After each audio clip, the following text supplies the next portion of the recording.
जन्म 19 फेब्रुवारी 1630 रोजी शिवनेरी किल्ल्यावर झाला.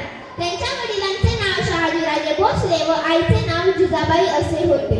शिवाजीराजे लहानपणापासून हुशार व चाणाक्ष बुद्धीचे होते. त्यांना माता जिजाऊंकडून उत्तम संस्कार मिळाले व पिता शहाजीराजांकडून शौर्याचा वारसा मिळाला. दुर्दैवाने 3 एप्रिल 1680 मध्ये छत्रपती शिवाजी महाराज यांनी अखेरचा श्वास घेतला. छत्रपती शिवाजी महाराज हे शूर, धाडसी व पराक्रमी राजा होते. जाता जाता एवढेच बोलते की राजे